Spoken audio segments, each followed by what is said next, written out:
mati atau biar panjang umurnya. Di sini dikatakan doa yang paling baik ini kalau kita meminta kalau kehidupan itu baik untuk kita maka panjangkanlah umur kita, apabila kematian itu lebih baik maka meninggalkanlah saya ya. Dan banyak daripada salafun shalihin ini selalu meminta husnul khatimah ya, meninggal dalam keadaan yang baik, meninggal dalam keadaan yang soleh, meninggal dalam keadaan kita ingat kepada Allah Subhanahu wa taala. Semoga insyaallah kita dijadikan hamba-hamba yang meninggal dalam keadaan ingat kepada Allah Subhanahu wa taala ya, dalam keadaan zikir atau sholat atau sedang pergi berpengajian atau sholat dan lain sebagainya. Juga Rasulullah SAW ini sering mendoakan daripada anak-anak kecil ya. Kalau ketemu anak kecil itu sama Rasulullah didoakan ya. Ada yang disembur sahabat sakit disembur oleh air yang dari mulut Rasulullah ya. Ada yang dipegang kepalanya didoakan sama Rasulullah SAW ya. Dan ini sesuatu yang sunnah ya, kalau kita melihat anak kecil kita doakan ya dengan doa yang baik ya. Diusap kepalanya, didoakan dengan berkah dan lain sebagainya. Dan juga ada sahabat yang pernah minta doa ya kepada orang yang pernah didoakan sama Rasulullah ya. Dia sakit, didoakan sama Rasulullah sampai sembuh disembur. Sahabat ini pergi ke orang ini minta untuk disembur sama orang ini karena punya sakit yang sama. Ya, sama persis sama sahabat waktu dulu sakit. Kamu pernah didoakan sama Rasulullah sembuh, saya yakin kalau kamu doakan saya kamu sembuh.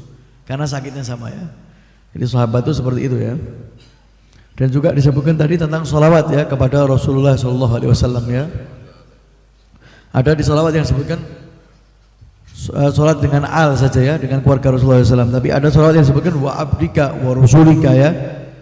Ada sholawat yang disebutkan wa azwajihi wa dzurriyyatihi ya.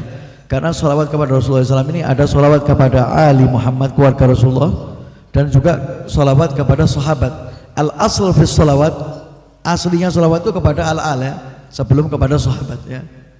Kedua baru juga kepada sahabat ya. Jadi afdalnya kita bersolawat kepada keluarga Rasulullah dan juga kepada sahabat Rasulullah SAW ya.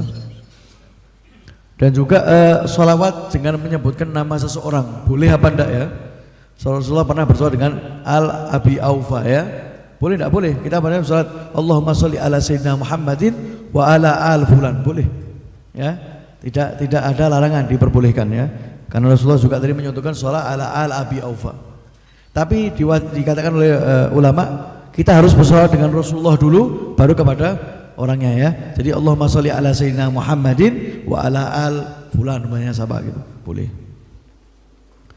Juga tadi di sini Rasulullah banyak sekali minta dijauhkan oleh Allah Subhanahu wa taala ta'awud ya.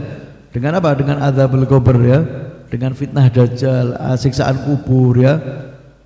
Terus juga ghalabatir rijal ya, dikuasai oleh seseorang ya. Terus Rasulullah juga sering meminta doa dijauhkan daripada itu ya. Daripada al-ajz ya, tidak mampu, kaslan, dengan sifat malas, sifat sombong, sifat bakhil ya, pelit dan lain sebagainya ya. Dan juga dikatakan oleh ulama dikuasai itu oleh orang itu bisa dikuasai apa, nafsiyahnya ya, dirinya ya, macam-macam ya, dan juga lain sebagainya, dibagi menjadi banyak. Dan juga huzn ya, dijauhkan daripada kesedihan ya, karena kesedihan itu yang bergantung dengan pikiran orang ya, dikatakan ulama seperti itu. Tapi kalau jubun itu sifat sombong itu daripada sifat amarahnya seseorang. Dan juga kalau bakhil itu daripada sifat apa? Sifat kesyahwatan, keserakahan manusia ya. Itu Rasulullah selalu meminta dijauhkan daripada semua itu ya. Karena ucapan Rasulullah ini mempunyai jawami'ul kalim ya. Kelihatannya kalimatnya kecil tapi maknanya besar ya. Makanya tadi kalau Rasulullah minta dijauhkan dari bakhil, kenapa? Karena itu sifat-sifat syahwatiyah ya, kenafsu, kemarakan manusia. Itu contoh aja, tapi yang aslinya dia sifat semua syahwat itu Allah minta dijauhkan kita daripada nafsu-nafsu seperti itu ya. Serakah, orang biasanya kalau bakhil itu karena serakah, takut hartanya habis ya, makanya dia jadi kikir ya, dan lain sebagainya. Juga tadi doa tentang orang-orang musyrikin ya, banyak sekali doa-doa Rasulullah doakan tentang orang-orang musyrikin ya. Paling banyak Rasulullah ini kalau sudah tidak mampu oleh orang musyrikin, diganggu dan lain sebagainya, Rasulullah pasrahkan semua itu sama Allah ya, diserahkan sama Allah ya. Saya serahkan ya, seperti waktu Rasulullah diganggu ya, ditaruhkan kotoran di pundaknya pada waktu sholat, Allahumma alaika bi Abi Jahal, Rasulullah ya, saya serahkan kamu ya Allah, Abu Jahal ini mau diapakan terserah ya. Orang-orang yang disebut sama Rasulullah itu semua meninggal di perang Badar ya, di sumur Badar semua. Juga Rasulullah pernah ya marah dimintakan doa sama Rasulullah. Doa Rasulullah ini tidak dihancurkan umatnya enggak, tapi dikasih peringatan. Semua doa yang Rasulullah kasihkan buat umatnya itu peringatan. Agar apa? Umatnya ingat, diperingati kembali. Ya. Kalau kita tahu Nabi Nuh kan, Allah wa ta'ala minal kafirin, dia habiskan orang kafir ya, enggak mau. Rasulullah enggak kasih peringatan, kasih dia musibah seperti dikasih musibah di nama Nabi Allah Yusuf. Ya. Kasih paceklik, kasih ya. Jadi doa yang Rasulullah itu semua ada pelajaran, jadi mintanya biar dia dapat pelajaran semua ya. Dan Rasulullah juga pernah meminta doa sama Allah Subhanahu wa taala, membaca kunut selama 1 bulan pada waktu Qurra ini meninggal ya. Orang-orang ahli Al-Qur'an meninggal, Rasulullah ya kunut ya syahar ya, membaca kunut.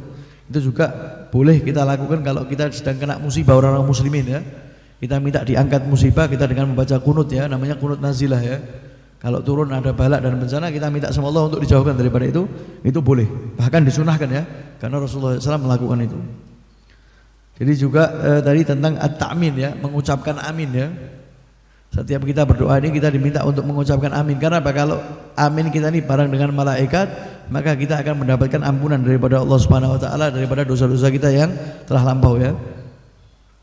Dan juga dikatakan al-mu'ammin ini kadai ya, orang yang mengamini doa itu seperti orang yang berdoa ya. Sama ya. Dan juga tadi di sini disebutkan tentang Allah Subhanahu wa taala mempunyai 100 nama kurang 1, yaitu 99 yang dinamakan dengan Asmaul Husna ya. Barang siapa yang hafal daripada Asmaul Husna ini, maka dia tergolong orang-orang yang masuk ke surga Allah Subhanahu wa taala. Dan juga tadi di sini disebutkan tentang kefakiran ya.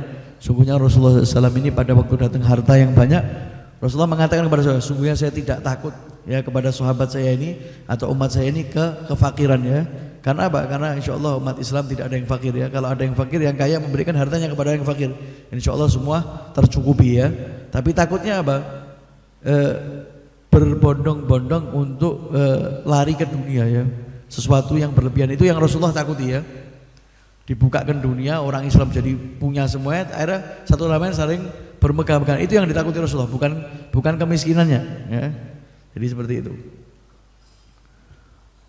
Juga tadi dijelaskan di sini bahwasanya makhluk hidup ini ya, keturunan daripada Nabi Adam ini tidak akan pernah kenyang dengan yang namanya harta. Ya. Kalau kita ini dikasih sama Allah ya, 1 gunung harta ya, 1 gunung harta emas, maka dia akan meminta 2 gunung harta. Rasulullah mengatakan tidak ada yang bisa menyelesaikan permintaan daripada Ibnu Adam atau keinginannya di dalam dunia kecuali hanya pasir, yaitu meninggalnya Ibnu Adam ya. Karena itu sudah daripada watak daripada orang ya. Jadi Rasulullah, saya berikan ini ya. Ada sahabat yang mengatakan, nanti kalau kamu dikasih ini minta lagi. Kalau kamu dikasih ini minta lagi. Seperti orang yang nanti terakhir kali masuk surga ya. Nasallallahu salamah wal afiyah. Itu minta dijauhkan dari api neraka dulu. Terus minta mukanya dihadapkan surga.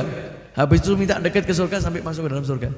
Ya, itu karena sifat daripada Ibnu Adam. Semoga kita dijadikan hamba-hamba yang qanaah ya, yang mampu menerima apa yang diberikan oleh Allah Subhanahu wa taala. Dan juga tentang rezeki ya, barang siapa yang mendapatkan rezeki ini dengan sesuatu yang baik, sesuatu yang halal, yang murni, maka Allah akan memberikan berkah di situ ya. Tapi kalau harta yang didapatkan dengan sesuatu yang tidak murni, halal dan lain sebagainya, maka tidak akan mendapatkan keberkahan. Walaupun hartanya banyak ya. Walaupun hartanya banyak tapi terasa seperti tidak bisa dibuat apa-apa hartanya. Tapi ada orang yang punya sedikit, Allah kasih keberkahan, dia bisa melakukan hal-hal yang macam-macam ya. Hartanya sedikit bisa haji, hartanya sedikit bisa umroh, hartanya sedikit bisa kemana-mana karena mendapatkan berkah. Tapi ada orang punya harta banyak, harta haji belum pernah, umroh belum pernah ya. Nasallallahu salamah wal afiyah. Juga tadi tentang minuman ya. Sayyidina Abu Hurairah pernah datang dalam keadaan lapar ya. Pergi ke sana Abu Bakar ya, ini laparnya sahabat. Suruh ngasih cerita, suruh ngasih sesuatu yang bisa bikin dia lupa sama laparnya. Tidak dapat sampai ketemu Rasulullah ya. Sayyidina Umar juga sama Rasulullah, tahu Rasulullah ini Sayyidina Abu Hurairah lagi apa ya. Dijak sampai masuk ke rumah, ada minuman di satu bejana itu susu. Sama Rasulullah suruh manggilkan ashabus suffah ya. Dia mengatakan saya juga ashabus suffah. Kepengen karena dia lapar ya. Pada waktu dipanggil ashabus suffah sama Rasulullah suruh ngasihkan minumannya. Minum semua ashabus suffah. Setelah selesai sama Rasulullah dimasukkan tangannya di susu itu tadi, suruh Abu Hurairah minum. Berhenti Abu Hurairah, minum lagi. berhenti Abu Hurairah, minum lagi kamu. Sampai dikatakan saya tidak ada jalan lagi buat minum. Jalannya habis ya Rasulullah, tidak bisa lagi. Baru habis itu Rasulullah minum ya. Akhlak Rasulullah, semua suruh minum dulu, terakhir baru Rasulullah minum. Ya, juga susu itu dapat berkah dari Rasulullah SAW ya, bisa diminum orang banyak. Dikatakan tidak pernah keluarga Rasulullah SAW ini makan ya, dikatakan oleh Sayyidah Aisyah seumur hidup kecuali hanya 2 kewajiban. Dan salah satu daripada kewajibannya itu hanya kurma. Ya, jadi tidak pernah makan 3 kewajiban kayak kita, sarapan, makan siang, plus makan malam. Kadang masih ada menu sore, kadang ada masih menu habis sholat subuh ya. Rasulullah ini 2 kewajiban, yang satunya tamar, kurma, karena tidak punya ya. Kadang Rasulullah tidak punya apa-apa sampai mengganjal perutnya ya, dengan 1 batu, 2 batu ya. Karena bukan Rasulullah tidak mau ya. Rasulullah ini kalau mau minta apa sama Allah dikasih, mau makan sehari 10 kali bisa. Tapi di sini hanya contoh ya, karena kalau orang itu biasa kalau dalam keadaan lapar dan lain sebagainya itu ingatnya sama Allah lebih tinggi ya. Tapi kalau sudah kenyang itu sudah rotok lupa ya. Tapi insya Allah hati kita kenyang tetap ingat sama Allah. Dan juga di sini yang terakhir tadi disebutkan tentang seseorang ini tidak akan masuk surga karena amalnya ya. Jadi tidak ada orang masuk surga karena amalnya sama sekali. Hatta Rasulullah ditanya, walau kamu ya Rasul, walaupun saya. Semua orang hamba ini masuk karena apa? Rahmatnya Allah Subhanahu wa taala ya. Karena kasih sayangnya Allah Subhanahu wa taala, maka kita dimasukkan ke dalam surganya Allah Subhanahu wa taala. Pernah ya ada orang yang mau masuk surga, minta untuk dimasukkan surga dengan amalnya karena dia telah beribadah 300 tahun. Ya. Ibadahnya 300 tahun ditimbang dengan nikmat mata yang Allah berikan, 1 ya, bukan 2. Nikmat mata ini sudah tidak bisa dia syukuri sesuai dengan ibadah yang dia lakukan. Lebih berat nikmat matanya daripada amalnya. Akhirnya minta dimasukkan surga dengan amal ya. Apa dengan rahmatnya Allah Subhanahu wa taala. Karena tidak ada satu hamba pun yang masuk ke Rasulullah SAW ke surga kecuali dengan rahmat Allah Subhanahu wa taala. Semoga kita mendapatkan daripada rahmat Allah Subhanahu wa taala dan bisa masuk ke dalam surga Allah Subhanahu wa taala tanpa hisab. Wallahu a'lam.